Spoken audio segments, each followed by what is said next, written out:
You can't have another water, you just took one not quite long. Wait for the next 5 hours. Diabetic black teen denied water for 6 hours. And until sisters call to so dad grounds the flight in a way that proves sometimes the children flight attendants refuse to help have fathers powerful enough to divert aircraft mid-flight and end careers with phone calls that turn medical emergencies into moments when entire airlines learn that black children's lives aren't negotiable and that denying water to a diabetic teenager because you've decided she's being dramatic will cost you everything. You people always want special treatment, always making up excuses about medical conditions to get free drinks before everyone else. I'm not falling for your little scheme. You can wait for beverage service like every other passenger on this plane, or you can sit there and be quiet. A white flight attendant named Diane Patterson said to 13-year-old Kayla Williams, who was sitting in seat 24B on American Airlines Flight 1847 from Atlanta to Chicago, who just politely asked for water because her blood sugar was dropping, who was a type 1 diabetic requiring regular hydration to help regulate her insulin levels, who was traveling home from her aunt's funeral with her 15-year-old sister Brianna, and whose hands were already starting to shake with the early signs of hypoglycemia that could become life-threatening if not addressed, and Diane's contempt was so casual, so comfortable in its expression, that it made clear this wasn't the first time she dismissed black passengers' needs as manipulation rather than treating them as the legitimate medical emergencies they were.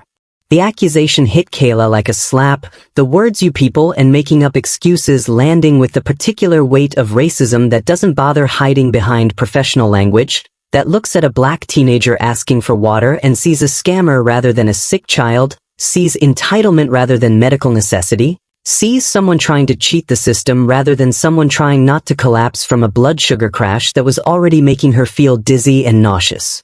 "Ma'am, I'm not making anything up," Kayla said, her voice trembling because confronting adults was scary even when those adults were wrong. "I have type 1 diabetes. I need water to help regulate my blood sugar. I'm starting to feel really sick. Please, I'm not trying to get special treatment, I just need water." And she could feel her sister Brianna tensing beside her, could sense Brianna's protective instincts activating, could feel the fear that came from knowing her medical condition was being dismissed by the person whose job was passenger safety.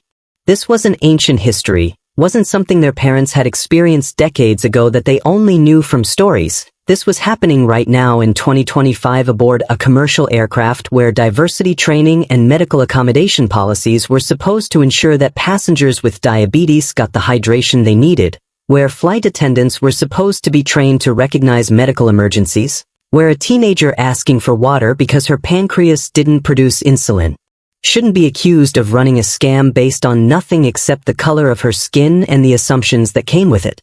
And if you think racism died somewhere between the civil rights movement and today, if you believe we've evolved past flight attendants treating black passengers' medical needs as fraudulent attempts to jump the beverage line, then you need to understand that hatred didn't disappear. It just learned to wear uniforms and hide behind claims about following procedure and treating everyone equally, while inflicting the same deadly indifference it always has, maybe worse now because it happens while people pretend medical discrimination doesn't exist, while passengers film suffering but don't intervene because surely the flight attendant knows what she's doing. Kayla had experienced dismissal of her diabetes before, had dealt with teachers who thought she was exaggerating when she needed to test her blood sugar, store employees who acted suspicious when she needed to eat something immediately to prevent a crash, adults who seemed to think type 1 diabetes was something you could control through willpower rather than the serious autoimmune condition it actually was. But having a flight attendant refuse her water when she could already feel her body starting to fail, when she was trapped at 30,000 feet with no escape and no immediate access to the medical care she might need if this escalated, felt different, felt like racism that could kill rather than just inconvenience, felt like the moment when prejudice stopped being annoying and became lethal because medical neglect based on the assumption that black people exaggerate their needs had killed before and might kill again if someone didn't intervene.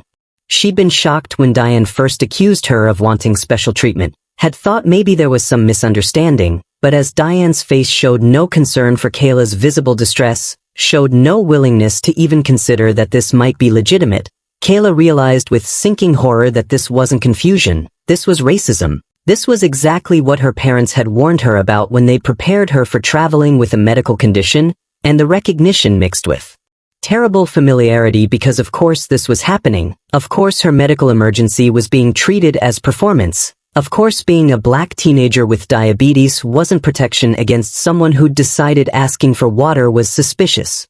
Brianna pulled out the doctor's note their mother had carefully prepared, a letter on official letterhead from Kayla's endocrinologist explaining her type 1 diabetes, her need for regular hydration, her risk of diabetic ketoacidosis if her blood sugar wasn't properly managed, the whole medical history condensed into professional language that should have been impossible to dismiss. And she held it out to Diane saying, "Ma'am, please read this. My sister has a serious medical condition, she's not making this up. We have documentation from her doctor. She really needs water right now. This could become an emergency." And Diane barely glanced at the paper before saying, "That's probably fake. I've seen passengers create fake medical documents to get free stuff. Now both of you need to stop making a scene or I'll have the captain informed that you're being disruptive. Do you want to be met by security when we land?"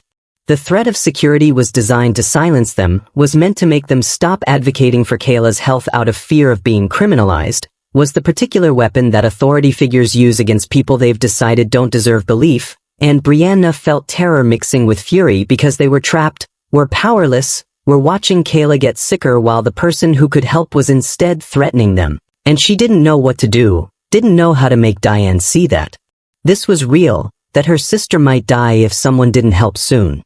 If you believe diabetic children deserve water regardless of their skin color, keep watching because what happens when this girl's sister calls their CEO father will restore your faith that sometimes justice comes for flight attendants who let medical racism override their duty to keep passengers alive. And if you've ever had your medical needs dismissed because someone decided you were lying, drop a comment below and tell us your story, tell us where you're watching from and what time it is. Because you need to see what happens when denying water becomes a decision that costs a flight attendant her career and forces an airline to ground a plane mid-flight. This story doesn't end the way you think, so hit that like button if you stand against medical discrimination and subscribe to this channel because we're exposing incidents that airlines pray never go viral. Kayla's blood sugar was continuing to drop, her vision starting to blur slightly at the edges, her hands shaking more noticeably now, and she whispered to Brianna, "I don't feel good. I'm getting really dizzy. I need water soon or I'm going to crash." And Brianna looked at her sister's pale face and made a decision. But to understand how two responsible sisters who'd done everything right ended up trapped in a medical emergency with a flight attendant who decided their diabetes was performance rather than life-threatening condition, how a 13-year-old with type 1 diabetes ended up being denied basic hydration that could prevent her from slipping into diabetic crisis, we need to go back 8 hours to a grief-heavy morning in Atlanta where this day started not with confrontation but with a funeral and a family's careful preparation of daughters they were sending home alone because sometimes funerals happen during school weeks and parents can't always travel with their children. Kayla Marie Williams, 13 years old, was a 7th grader at Lincoln Park Academy in Chicago where she maintained honor roll status despite managing type 1 diabetes that required constant monitoring, insulin injections multiple times daily, careful attention to what she ate and drank, and the particular responsibility that came with having a chronic condition that could turn deadly within hours if not properly managed. She'd been diagnosed at age 9, had spent the years since learning to recognize the signs of high and low blood sugar, learning to advocate for her medical needs even when adults dismissed them, learning that her pancreas's failure to produce insulin meant she'd carry this burden for life and that survival required vigilance that most 13-year-olds didn't need.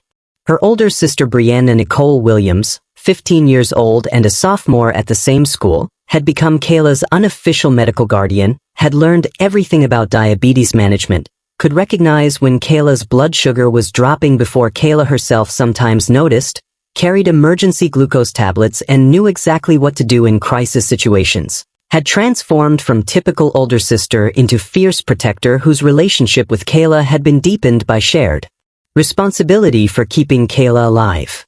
Their father Marcus Williams was CEO of Williams Logistics Solutions, a major supply chain management company he'd built over 20 years into a national operation worth hundreds of millions, but he'd raised his daughters to be modest, to never flaunt their family's wealth or status. To understand that money didn't make them better than anyone and that they should expect to be treated based on their character and their actions rather than their last name or their father's position.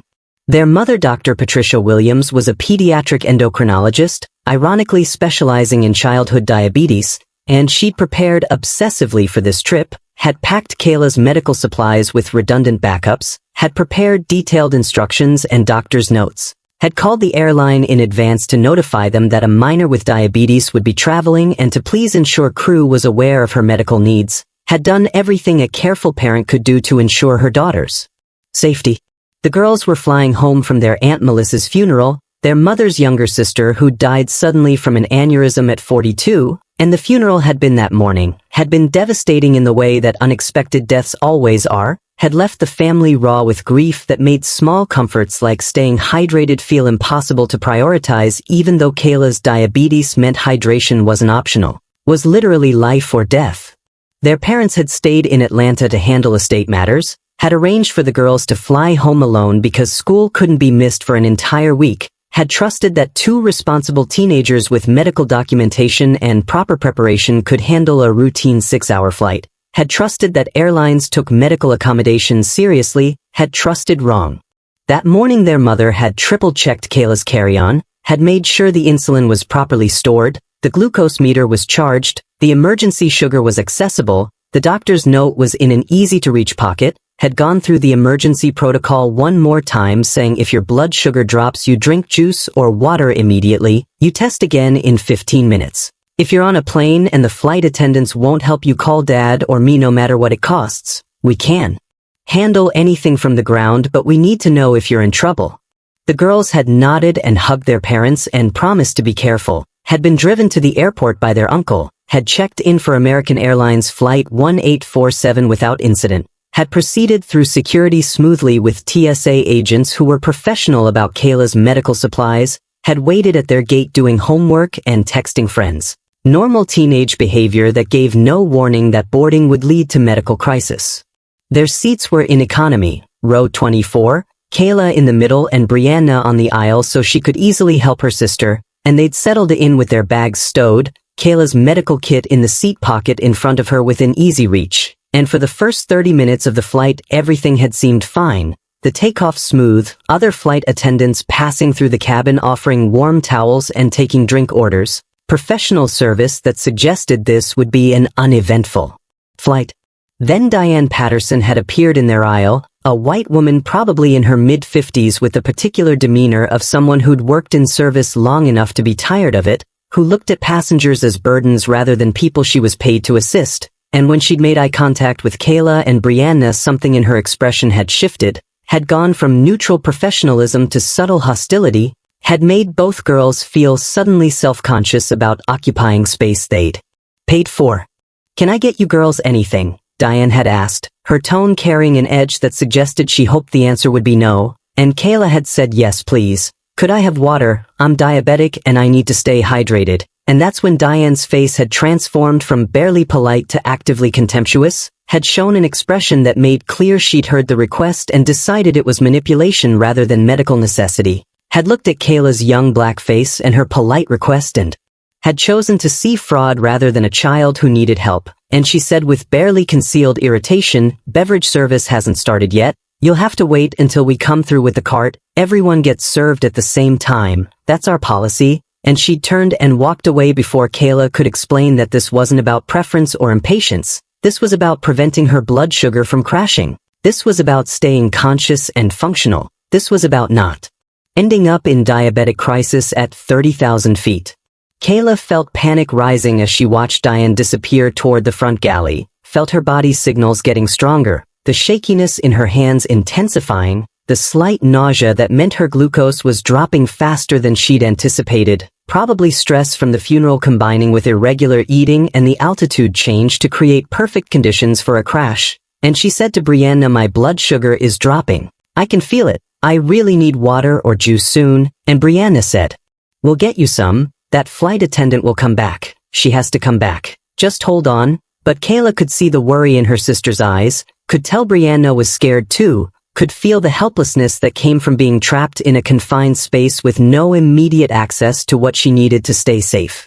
30 minutes passed, then 45, then an hour, and Diane hadn't returned, and other flight attendants were moving through the cabin, but none of them stopped at row 24. None of them asked if the girls needed anything, and Kayla's condition was deteriorating in ways that passengers around them were starting to notice, her skin growing paler, her breathing becoming slightly labored, her ability to focus on her book or her phone diminishing as her brain struggled with insufficient glucose. "I need to ask again," Kayla whispered to Brianna. "I can't wait anymore, this is getting bad," and Brianna pressed the call button above their seats, the little light illuminating to summon a flight attendant, and they waited 5 minutes, then 10, and finally Diane appeared at their row with an expression that showed she was annoyed at being summoned, and she said, "What do you need?" her tone suggesting that whatever it was would be unreasonable, and Kayla said as politely as she could manage. Through the fog that was starting to cloud her thinking, "Ma'am, I asked for water an hour ago. I'm diabetic and my blood sugar is dropping. I really need water right now. This is a medical situation. Please can you bring me water or juice?" Diane looked at Kayla with open skepticism, with an expression that communicated disbelief so clearly it didn't require words, and she said, "You're being dramatic. I've seen this before. Passengers claiming medical emergencies to jump the beverage line. You look fine to me. You can wait like everyone else. Beverage service will start in another 30 minutes. And Brianna said, "But she's not fine. She has type 1 diabetes. She's not making this up. Look at her, she's pale and shaking," and Diane said, "Everyone gets a little uncomfortable on planes. That doesn't mean she gets special treatment. Now stop pressing the call button or I'll have to report you for harassment of crew." The accusation of harassment, the suggestion that asking for water to prevent a medical emergency was somehow inappropriate behavior, left both girls speechless, left them staring at Diane with incomprehension because this couldn't be real, couldn't be happening. A flight attendant couldn't actually be refusing water to a diabetic teenager, couldn't be so committed to her assumption that they were lying that she'd risk a passenger's health to prove her point. Diane walked away again and Kayla felt tears starting because she was getting scared now, was feeling her body failing in ways that usually meant she needed immediate intervention, was trapped in a situation where the person who should help was instead the obstacle, and she said to Brianna, "What are we going to do? I don't think I can wait 30 more minutes. I'm feeling really bad, everything is getting kind of blurry," and Brianna felt terror unlike anything she'd experienced because her sister's life was her responsibility, because their parents had trusted her to keep Kayla safe, because she was 15 years old and out of her depth and didn't know how to override an adult with authority who decided to be cruel. Another hour passed in slow agony, Kayla's symptoms intensifying with each passing minute, her hands shaking so badly now that holding her phone was difficult, her skin not just pale but taking on a grayish tinge that Brianna recognized from the diabetes education materials as a sign of serious trouble, her coordination deteriorating to the point where she knocked her water bottle, the empty water bottle that mocked them with its uselessness, onto the floor and couldn't quite manage to pick it. Passengers in nearby rows were watching with varying degrees of concern. A middle-aged white man across the aisle kept glancing over with an expression that suggested he thought something was wrong but wasn't sure if he should get involved. A young white woman in the row ahead had turned around twice to look at Kayla with visible worry, but no one spoke up, no one pressed their call button to summon help. No one asked the girls if they needed assistance, and their silence felt like abandonment. Felt like collective decision that whatever was happening to these black girls wasn't worth the risk of confronting the flight attendant who clearly had authority and clearly wasn't concerned. Kayla tried one more time, summoned the energy to press the call button herself, and when Diane appeared this time her face showed pure irritation, showed she was done being patient with what she decided was manipulation, and before Kayla could speak Diane said, "I'm not bringing you water before beverage service. I don't care what excuse you have, you're being dramatic and you're being disruptive, and if you press that call button one more time I'm going to inform the captain that you're harassing crew and you'll be met by security when we land. Do you understand me?" And Kayla nodded because what else could she do? Nodded and felt tears streaming down her face because she was 13 years old and dying slowly while an adult who could save her chose not to. Nodded and slumped against her sister who was crying too, who was watching helplessly as Kayla's consciousness started to flicker like a candle in wind.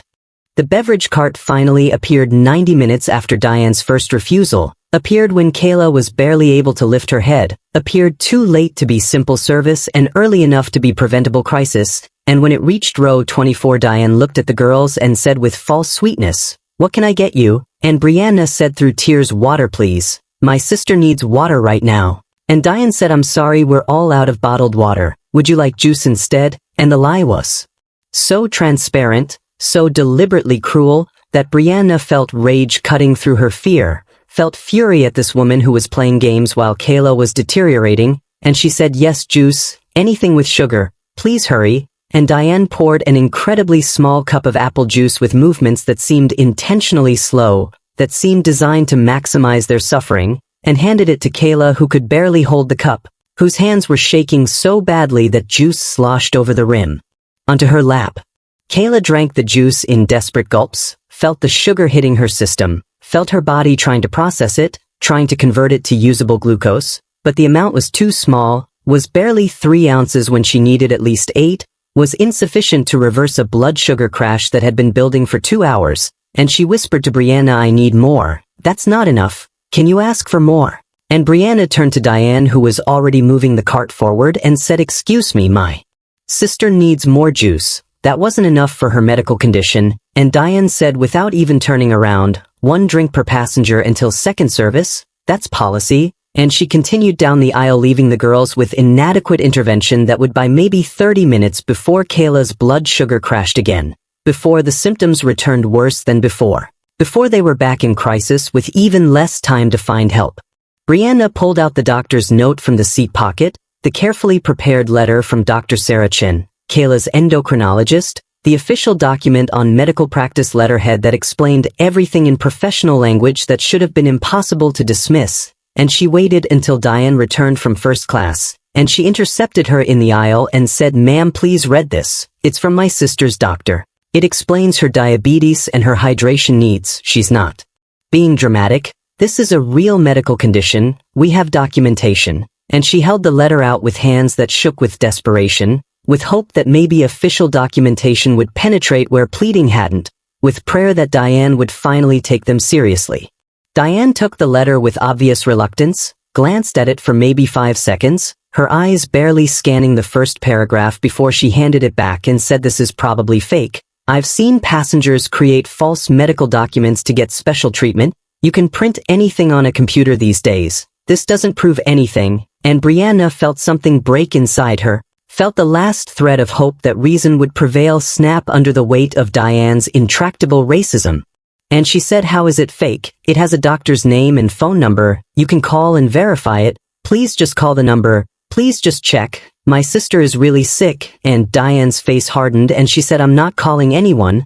I'm done entertaining your disruption. If you continue to harass me and disturb other passengers, I'm going to have to inform the captain that you're causing problems. And when we land, you'll be met by security and possibly removed from the flight. Is that what you want? Do you want to be banned from flying?" The threat was designed to terrify them into silence, was meant to make them stop advocating for Kayla's health out of fear of consequences that could follow them, could affect their ability to travel, could result in their parents being notified that their daughters had been removed from a flight for bad behavior, and Brianna felt the trap closing around them, felt the impossible choice between continuing to fight for her sister and risking punishment that could make everything worse. And she looked at Kayla, who was slumped in her seat with her eyes half closed, who'd gotten minimal relief from the inadequate juice, who was heading toward a crash that could put her in a coma or worse, and Brianna made the only choice she could, which was to keep fighting, to keep asking, to refuse to let Diane's threats silence her, even though silence would have been safer. "Please," Brianna said, her voice breaking completely now, tears streaming down her face, "I'm not trying to cause problems. I'm trying to keep my sister alive. She has type 1 diabetes. That means her pancreas doesn't make insulin. That means she can die if her blood sugar gets too low. That means water and juice aren't special treatment, they're medical necessities. Please, I'm begging you, just give her more fluids. Just help us. We're just kids and we're scared and we need help." And her plea was so raw, so completely stripped of anything except desperate honesty, that several nearby passengers looked away in shame, looked like they knew they should intervene but couldn't quite overcome their fear of confrontation, their desire to avoid being involved, their calculation that helping these black girls might cost them something they weren't willing to pay. Diane looked at Brianna's tears with an expression that showed no sympathy, no softening, no recognition that maybe she was wrong, that maybe these children were telling the truth, that maybe she'd misjudged the situation, and she said you're being manipulative, using tears to try to get your way. I see through it. Now sit down and be quiet or I'm calling the captain right now. This is your final warning. And she walked away, leaving Brianna standing in the aisle crying while her sister grew sicker in her seat, while other passengers pretended not to notice, while the aircraft continued its journey toward Chicago carrying a preventable medical emergency that was becoming inevitable crisis because one flight attendant had decided that black teenagers' medical needs were probably lies. Brianna returned to her seat and held Kayla's hand and said, "I'm so sorry, I don't know what else to do. She won't listen, she won't help, I don't know how to make her understand." And Kayla said with words that came slowly, that required effort to form, "It's not your fault, you're doing everything right, she's just mean, she just hates us," and the resignation in her voice was heartbreaking. Was 13 years old accepting that an adult had decided to let her suffer, was a child with a chronic illness understanding that her medical emergency wasn't being taken seriously because of her skin color, was knowledge that would mark her permanently, that would teach her that asking for help didn't guarantee receiving it, that being sick while black meant your symptoms would be questioned, your documentation dismissed, your suffering treated as performance. If you're watching this and you've ever stayed silent when someone with a medical condition was being denied care, subscribe to this channel right now and promise yourself you'll speak up next time, because what happens when this girl's blood sugar continues to drop will show you what silence costs. Will show you that filming isn't helping and watching isn't caring. So hit that subscribe button if you believe medical needs should be met regardless of race. Because this diabetic teenager needed a plane full of adults to advocate for her and got mostly cameras and fear. 2 more hours passed in deteriorating horror, Kayla's brief improvement from the inadequate juice fading within 40 minutes, her blood sugar dropping again, her symptoms returning with increased severity, and Brianna watched her sister slip further away, watched Kayla's responses become slower, watched her coordination fail completely, watched her sister who was usually bright and alert become confused and lethargic, and she felt terror so profound it was paralyzing because this was how diabetics died. This was what happened when blood sugar dropped too low for too long. This was medical crisis unfolding in slow motion while the person who could prevent it had decided not to, and Brianna made a desperate decision to bypass Diane entirely, to ask other passengers directly for help, to beg strangers for the water and juice that the flight attendant refused to provide, because surely someone on this plane would have compassion, would be willing to share, would value a child's life over following arbitrary rules. "Excuse me," Brianna said to the middle-aged white man across the aisle who'd been watching their situation with concern. "I'm so sorry to bother you, but do you have any juice or soda, anything with sugar? My sister is diabetic and her blood sugar is really low. The flight attendant won't give us more drinks. Please, if you have anything we would be so grateful." And the man's face showed conflict. Showed he wanted to help but was weighing costs. And he said, "I have a Coke, let me get it for you," and he reached under his seat for his bag, and Brianna felt hope surge for the first time in hours. Felt like finally an adult was going to help them, was going to do what was right despite the flight attendant's hostility. But before the man could retrieve his drink, before he could hand over the Coke that might buy Kayla another hour of consciousness, Diane's voice came over the aircraft intercom, loud and authoritative and designed to reach every passenger, saying, "Attention all passengers. We ask that you please do not share food or beverages with other passengers at this time. We have strict health protocols in place to prevent the spread of illness. Anyone found violating this policy will be reported to the captain. Thank you for your cooperation." The announcement landed like a physical barrier between the girls and help, landed like Diane had erected a wall that passengers couldn't cross without risking consequences, and the man across the aisle looked at Brianna with an expression mixing sympathy and fear and said, "I'm sorry, I don't want to get in trouble," and he put his bag back under the seat and turned away. And Brianna felt despair so complete it made breathing difficult, felt like Diane had found a way to weaponize the entire plane against them, had turned potential helpers into silent witnesses who valued their own safety over a child's life. She looked around the cabin at other passengers, at people who were watching this unfold, who'd heard her begging for help, who could see Kayla slumped in her seat barely conscious, and she tried again, said to the young white woman in front of them, "Please, do you have anything with sugar? My sister is diabetic. She's really sick. I know the flight attendant said not to share, but this is an emergency. Please, we really need help." The woman turned around and her face showed genuine distress, showed she understood this was serious, and she whispered, "I have orange juice. I want to help you." But she glanced toward where Diane was standing in the galley watching them, and she said, "I'm so sorry, I can't risk it. I'm traveling for a job interview. I can't afford to have an incident on my record. I'm really sorry." And she turned back around, leaving Brianna staring at her seat back, staring at the place where help had been, and then evaporated under the weight of self-preservation, under the fear that helping Black children in crisis might cost something that people weren't willing to pay. Other passengers who'd been listening to these exchanges looked away when Brianna made eye contact, looked at their phones or their magazines or out the windows, looked anywhere except at the two Black girls in row 24, one of them begging and one of them dying, and their collective silence felt like violence, felt like active participation in Kayla's suffering rather than passive observation. A Black woman several rows back stood up and started walking toward them, and Brianna felt hope ignite again. Felt like maybe someone who understood what it meant to be Black and dismissed and endangered would help them, would be willing to risk Diane's wrath because shared experience created obligation. But before the woman could reach their row, Diane intercepted her in the aisle and said, "Ma'am, you need to return to your seat." And the woman said, "I'm trying to help those girls. The younger one looks really sick," and Diane said, "The situation is under control. I'm monitoring it.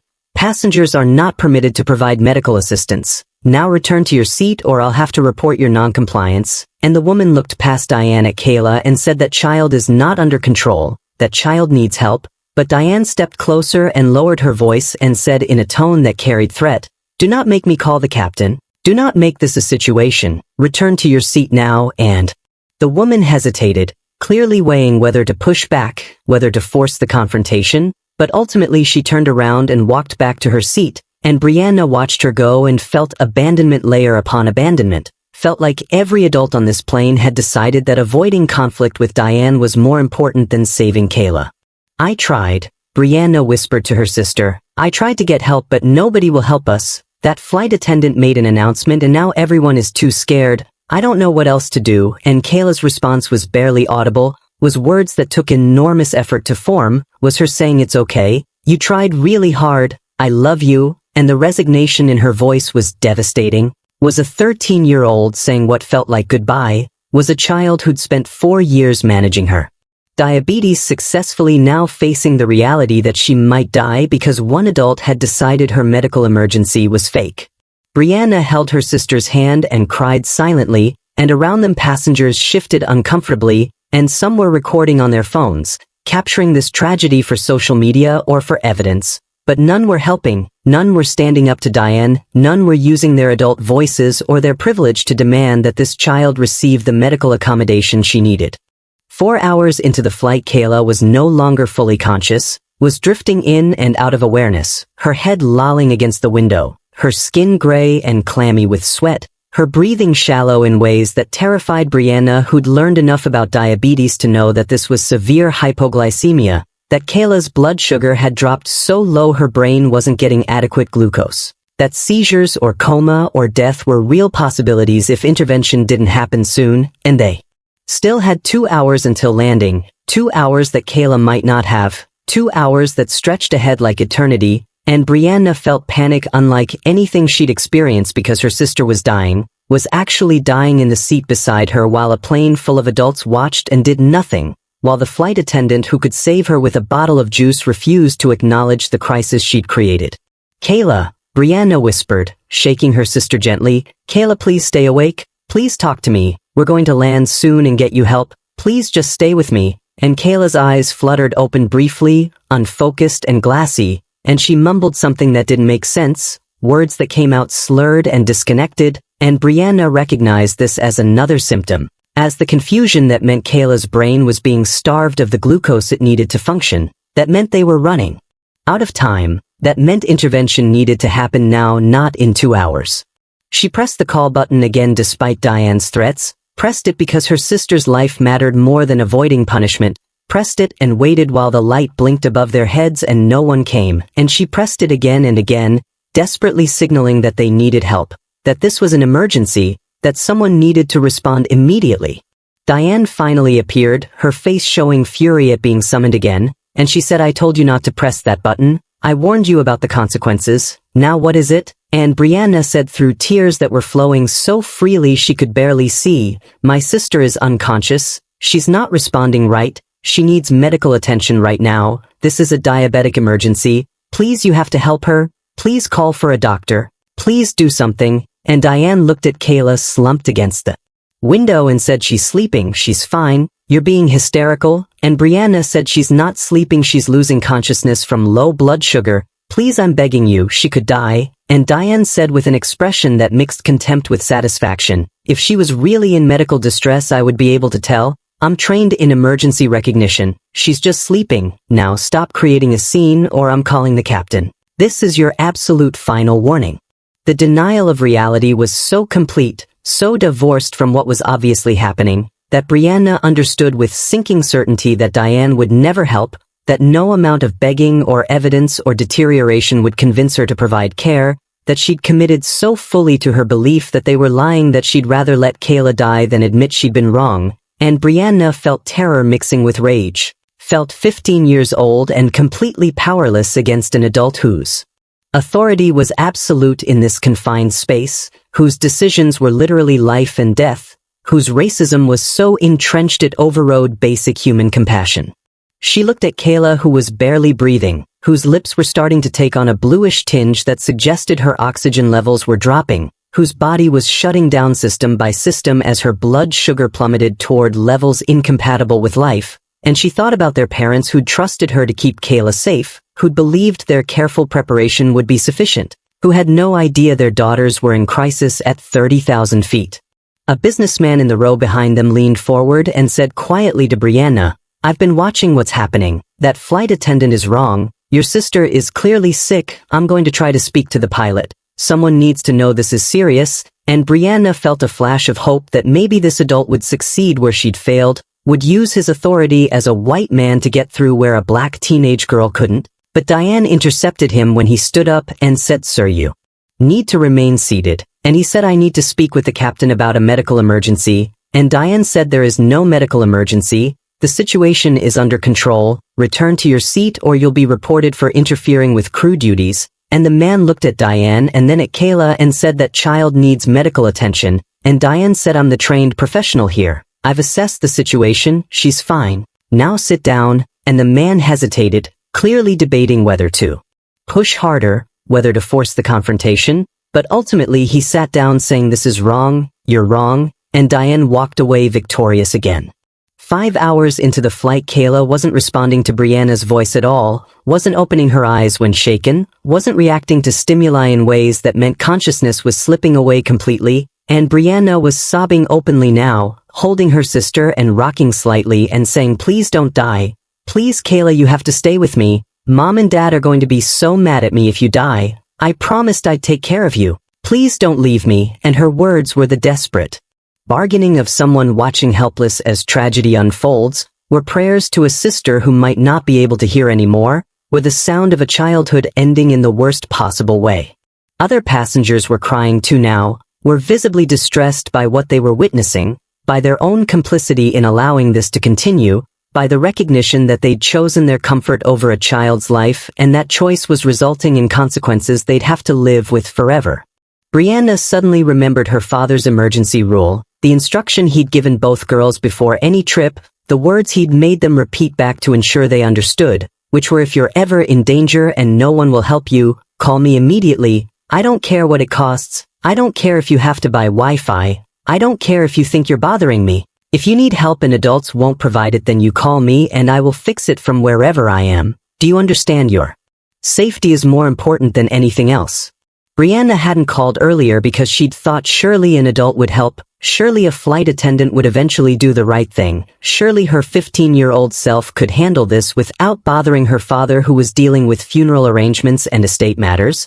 But now she understood that waiting had been a mistake, that she should have called hours ago, that her sister might die because she tried to handle this herself.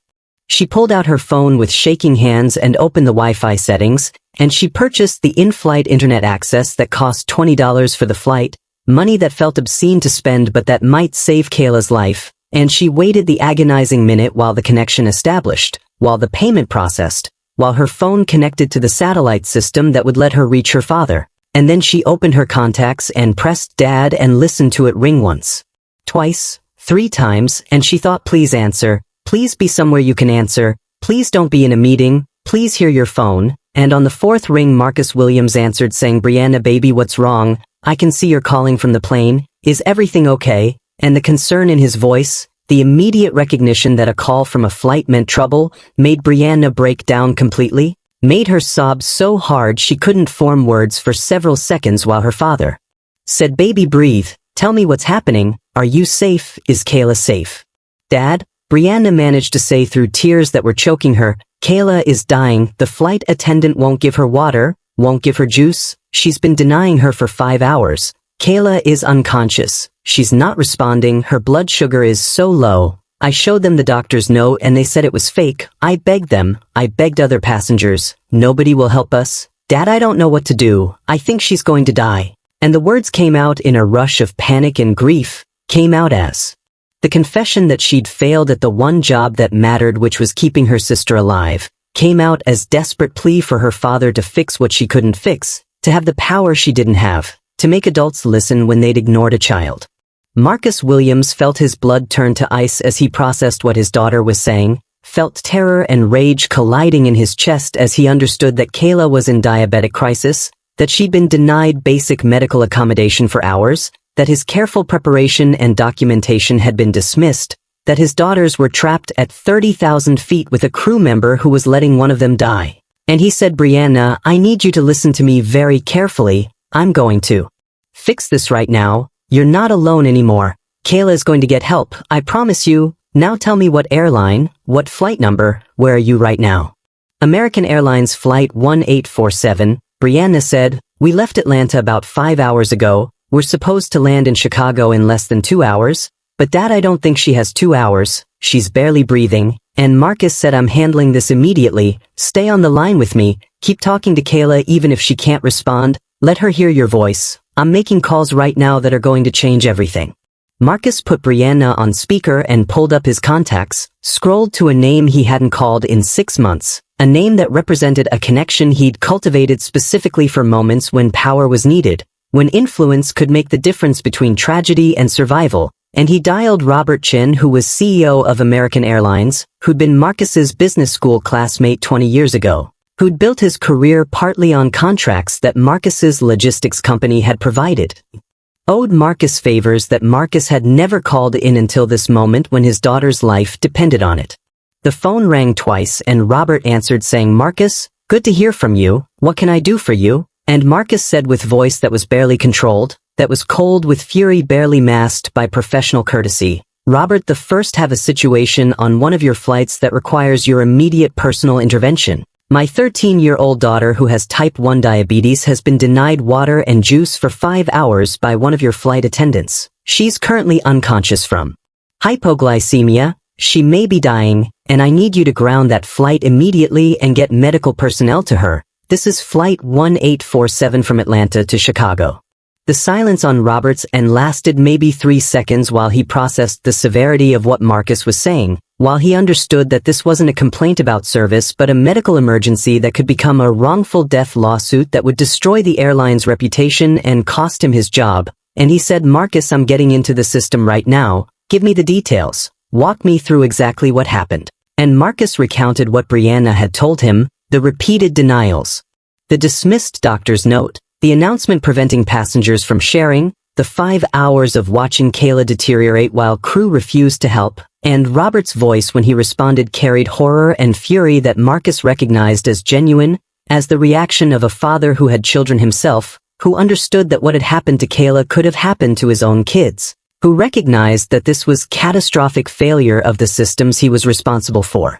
I'm diverting that flight right now, Robert said, his keyboard clicking in the background as he accessed airline operations systems. I'm ordering an emergency landing at the nearest suitable airport. I'm having paramedics meet the aircraft. I'm suspending that flight attendant effective immediately. Marcus, I'm so sorry. This should never have happened. Your daughter should have been helped the first time she asked. And Marcus said sorry doesn't help if she's dead. Sorry doesn't undo 5 hours of medical neglect. What I need from you is immediate action and I need consequences for everyone involved. And Robert said you have my word, I'm handling this personally, stay on the line, I'm contacting the flight deck now.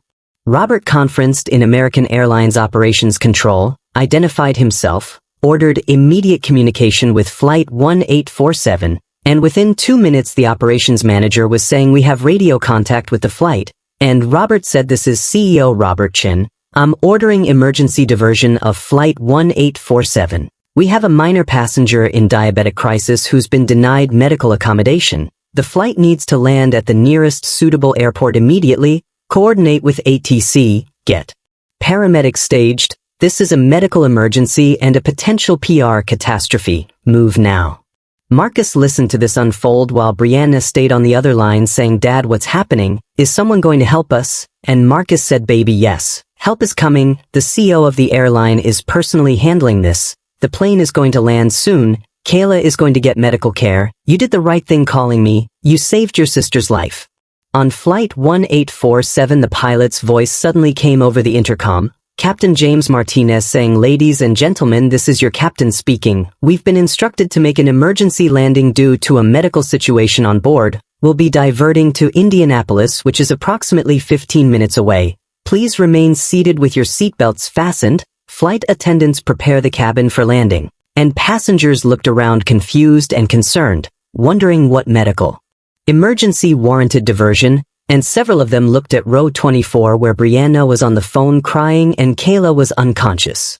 They understood with shame that they'd witnessed this emergency unfold, had been complicit in allowing it to reach the point where the entire flight needed to be diverted, where a CEO had to intervene because crew had refused to provide a cup of water, and Diane's face went pale as she heard the announcement, as she understood that somehow the situation had escalated beyond her control, that someone with more authority than her had gotten involved, that her decisions were about to face scrutiny. She'd assumed would never come, and she looked at the girls with an expression mixing fear and anger, looked like she wanted to blame them for the consequences of her own cruelty.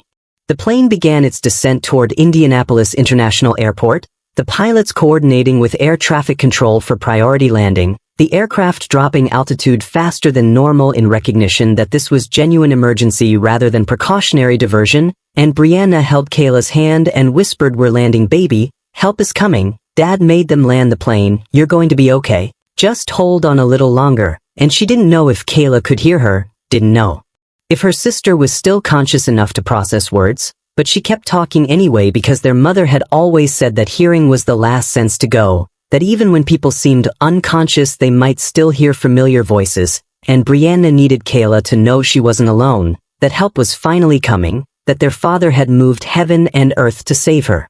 Marcus was still on the phone with both Robert and Brianna, was listening to updates from operations control about the flight's progress, about paramedics being staged at the airport, about airline officials being dispatched to meet the aircraft, and he said to Brianna, baby, I'm booking a flight right now, I'm going to Indianapolis, I'll be there as soon as I can, and Brianna said, Dad, you need to call Mom. She needs to know what's happening, and Marcus said, I'm calling her next, you just focus on Kayla, tell her we love her, tell her to fight, tell her we're coming.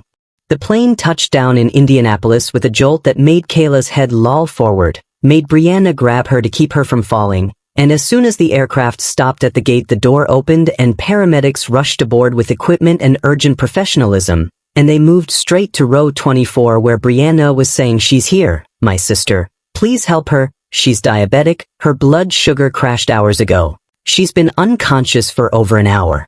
The paramedics assessed Kayla with practiced efficiency, checking her blood sugar with a portable meter that showed a reading of 38, dangerously low, low enough to cause seizures or permanent brain damage, low enough that every minute of delay had increased the risk of catastrophic outcomes, and the lead paramedic said we need 4 access now, and his partner was already preparing the line, was inserting the needle into Kayla's arm, was starting to push dextrose solution that would raise her blood sugar, that would bring her back from the edge of coma, and Brianna watched through tears as these strangers did in minutes what Diane could have prevented with a bottle of juice hours ago, watched as Kayla's life was saved by people who believed medical emergencies were real rather than dismissing them as drama.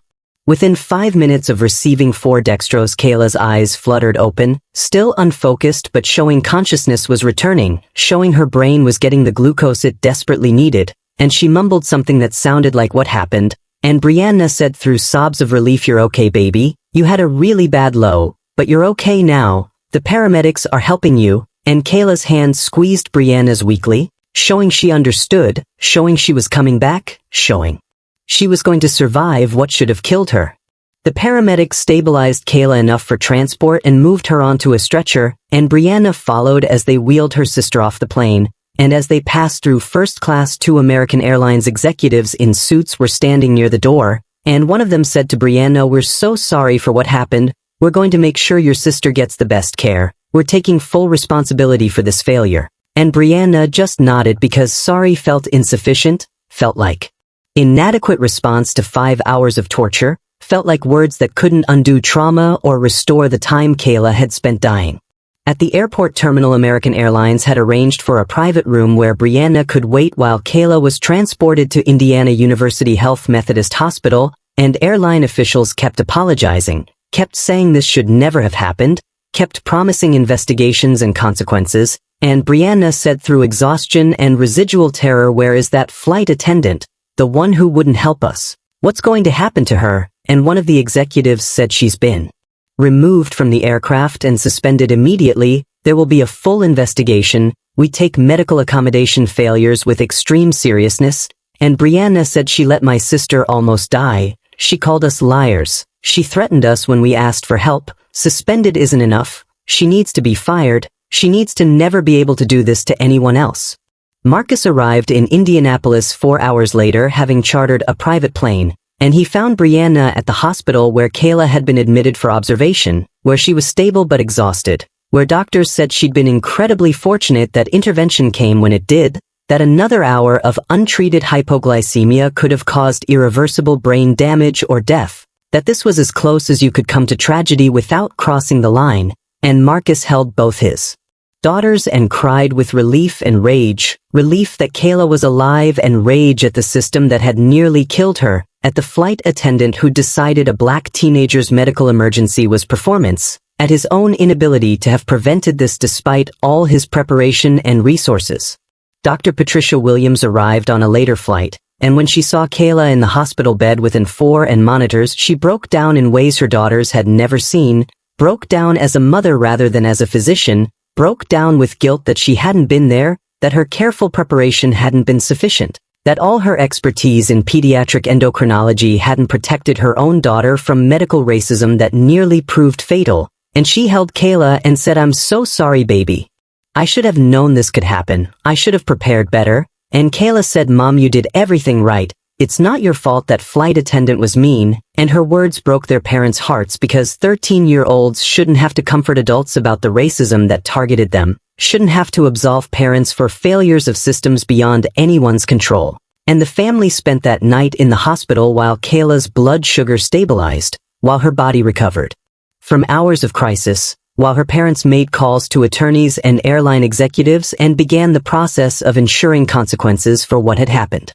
Kayla was discharged after 2 days with instructions to follow up with her regular endocrinologist, with warnings about the lasting effects of severe hypoglycemia, including potential cognitive impacts that might not be immediately apparent, with acknowledgement that she'd survived something that killed diabetics every year, that she'd been saved by minutes rather than hours, that the margin between her current recovery and permanent disability or death had been terrifyingly narrow. Within 48 hours of the emergency landing, American Airlines issued a formal termination notice to Diane Patterson, citing gross negligence in denying medical accommodation, failure to follow established protocols for passengers with documented medical conditions, and creating a situation that endangered a minor passenger's life, and the termination was immediate and permanent. Meant Diane would never work for American Airlines again, meant her 23-year career in aviation was over, meant her refusal to provide water to a diabetic teenager had cost her everything. The airline also released a public statement acknowledging that their employee had failed to provide appropriate medical accommodation to a minor passenger with type 1 diabetes, that the failure had resulted in a life-threatening medical emergency requiring flight diversion and hospitalization, that they took full responsibility for the incident and were implementing immediate changes to prevent similar failures. And the statement was accompanied by direct personal apologies to the Williams family from Robert Chen, who flew to Indianapolis to meet with them, who looked at Kayla in her hospital bed and said with tears in his eyes, "I'm so sorry this happened to you. You should have been helped the moment you asked. There's no excuse for what you experienced." And Kayla, who was 13 and exhausted and still processing her near-death experience, just nodded and said, "Thank you for making the plane land. Thank you for saving me." Marcus filed a federal lawsuit against American Airlines within 2 weeks, but the suit wasn't seeking massive financial compensation, wasn't about enriching his family, was instead focused entirely on forcing systemic change, on creating enforceable policies that would prevent other diabetic passengers from experiencing what Kayla had experienced. And the complaint detailed every aspect of the incident, every denial of water, every dismissed plea for help, every minute that Kayla had spent dying while Diane refused intervention, and the complaint demanded mandatory medical accommodation training for all flight attendants, independent oversight of medical discrimination complaints, clear protocols that prioritized passenger health over arbitrary service schedules, and substantial penalties for crew members who denied documented medical needs. The case attracted national media attention. Diabetes advocacy organizations rallied behind the Williams family, civil rights groups recognized this as medical racism that needed addressing, and the pressure on American Airlines became intense enough that they settled within 6 months, agreed to every policy change Marcus demanded, agreed to create a passenger bill of rights specifically addressing medical accommodations, agreed to implement training that would be audited by independent medical experts, agreed to changes that would ripple through the entire airline industry as other carriers adopted similar policies to avoid similar liability. But while the legal victory was comprehensive and the policy changes were real, while Marcus had succeeded in forcing accountability and reform, the emotional and psychological costs to his daughters were incalculable, were damage that no settlement could repair, were trauma that would shape how they moved through the world forever. Kayla developed severe anxiety around flying that persisted long after her physical recovery was complete, would have panic attacks at airports, would be unable to board planes without taking anti-anxiety medication, would need therapy for years to process the violation of having a medical emergency dismissed as performance, of having her life endangered because someone decided her diabetes was fake, of learning at 13 that asking for help didn't guarantee receiving it, that being sick, while black meant your symptoms would be questioned, your documentation dismissed, your suffering treated as manipulation until you were literally dying and someone with power finally intervened. She had nightmares about being trapped on planes unable to get water, about calling for help that never came, about dying slowly while people watched and filmed and did nothing, and she'd wake up crying and needing her parents or Brianna to reassure her that she was safe, that she was home, that no one was denying her medical care. And the frequency of these nightmares didn't diminish quickly, persisted for months and then years in reduced but still present form, permanent marks that Diane's cruelty had left on her psyche. Brianna carried guilt that therapy struggled to address, guilt that she hadn't called her father sooner, guilt that she tried to handle the situation herself for hours before seeking help, guilt that maybe if she'd been more forceful or more articulate or more something then Diane would have helped and Kayla wouldn't have nearly died. And even though everyone told her she'd done everything right, had been a hero, had saved her sister's life, she couldn't shake the feeling that she should have done more, should have done better, should have protected Kayla from suffering that would mark her permanently. The girls returned to school 6 weeks after the incident as minor celebrities, their story having been covered by national news, their classmates treating them with mixture of awe and curiosity that felt uncomfortable, and teachers who knew what had happened watched them carefully for signs they were struggling, offered accommodations for anxiety or trauma that the girls sometimes needed and sometimes resented because they didn't want to be defined by what had happened to them, and life moved forward even though forward didn't mean past, didn't mean healed, didn't mean the incident stopped shaping their daily existence in ways both visible and invisible. 6 months after the emergency landing, Kayla was invited to testify before a congressional committee examining passenger rights and medical discrimination in air travel, was asked to appear before the House Transportation and Infrastructure Committee as they considered legislation that would strengthen protections for passengers with medical conditions. would create federal standards for airline accommodation of disabilities and chronic illnesses, would impose penalties on carriers who failed to meet those standards, and her parents debated whether she was ready for this, whether putting her in front of cameras and politicians would help her healing or set it back, but Kayla said she wanted to do it, wanted to make sure no other diabetic kid went through what she'd gone through, wanted her suffering to mean something beyond trauma. Brianna sat beside her sister in the hearing room, both girls wearing their best clothes, both nervous but determined, and Kayla read from prepared testimony that her mother had helped her write, testimony that explained type 1 diabetes in simple terms, that walked through the events of Flight 1847 in chronological detail, that described what it felt like to be 13 years old and dying while adults refused to help, and her voice broke multiple times as she recounted asking for water, being accused of being dramatic, watching her sister beg passengers for help while the flight attendant announced that sharing was prohibited, slipping into unconsciousness believing she was going to die, and several committee members had tears in their eyes as they listened. Several said they had children or grandchildren with chronic conditions. Several promised that Kayla's testimony would drive real change, would result in laws with teeth that would protect vulnerable passengers. The hearing generated significant media coverage. Diabetes advocacy organizations used Kayla's testimony in their campaigns, and within a year the Passenger Medical Accommodation Act passed with bipartisan support, creating federal requirements that airlines provide immediate assistance to passengers with documented medical needs, that crew members who denied such assistance face penalties including termination and potential criminal charges, that airlines maintain independent oversight of discrimination complaints, that passengers have recourse beyond lawsuits when their medical needs are dismissed, and while the law couldn't give Kayla back what she'd lost, couldn't undo her trauma or erase her nightmares, it at least meant her suffering had catalyzed protection for others, had prevented future Kaylas from experiencing what she'd experienced. Diane Patterson never worked in aviation again, struggled to find employment anywhere given that her termination was public record, given that Googling her name produced thousands of articles about the flight attendant who nearly killed a diabetic teenager, given that her racism had been documented so thoroughly that no amount of time would erase it from the internet, and she lived the rest of her life defined by those hours on Flight 1847, by her decision to deny water to a child, by the cruelty that had seemed so justified in the moment but had destroyed everything she'd built over 2 decades in her career. Some people argued that firing her was sufficient punishment, that she'd paid enough by losing her job and her reputation, that permanent unemployment was excessive penalty for what was ultimately a mistake in judgment, but the Williams family and the millions who'd followed Kayla's story disagreed, believed that nearly killing a child through deliberate denial of medical care deserved consequences that lasted, that Diane had made choices and deserved to live with results the same way Kayla had. To live with trauma she'd done nothing to earn.